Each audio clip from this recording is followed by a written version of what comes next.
ഇപ്പം നമ്മളെ കൂട്ടത്തിൽ ഒരുപാട് അധ്യാപകരുണ്ട്. നിങ്ങൾക്ക് പുറത്തുനിന്നും ഇങ്ങനത്തെ ഒരുപാട് ആൾക്കാരെ കാണാൻ പറ്റും. നമ്മൾ യാസർ ഖാലിനെ വായിക്കുമ്പോൾ നമുക്കത് തോന്നുന്നത് ശരിയാണ്. അങ്ങനെ എല്ലാവരും വായിക്കണം.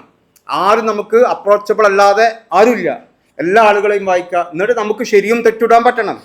ആ ശരിയും തെറ്റിടുമ്പോൾ നമുക്കും നമ്മുടെ ഉലമാക്കൾ കാണിച്ചു തന്ന മാർഗ്ഗങ്ങളുണ്ട്. അള്ളാഹുവിന്റെ റസൂലിന്റെ സഹാബാക്കൾ അതിന്റെ വലിയ മാതൃകയായിരുന്നു.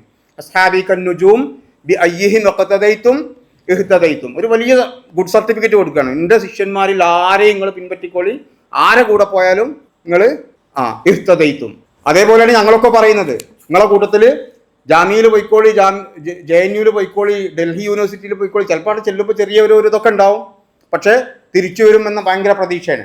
തിരിച്ചു വരും, ഈ ഉമ്മത്തിന്റെ നന്മക്ക് വേണ്ടി പ്രവർത്തിക്കും. അപ്പോൾ അതിൻ്റെ ഏറ്റവും കോർ എന്താ പറയുക മെറ്റീരിയൽ അത് നമ്മളെ കയ്യിലാണുള്ളത്. അവിടെയാണ് നമ്മൾ പണിയെടുക്കേണ്ടത്. ഖുർആനും ഹദീസും അല്ലേ അക്കീദല്ലേ, ഇത് എന്താണെന്നല്ല ചോദിക്കേണ്ടത്. ഖുർആനും ഹദീസും ആണല്ലോ, അക്കീദയാണല്ലോ, അവിടെയാണല്ലോ ഏറ്റവും കൂടുതൽ പണി നടക്കേണ്ടത് എന്നാണ് നമ്മൾ ആലോചിക്കേണ്ടത്.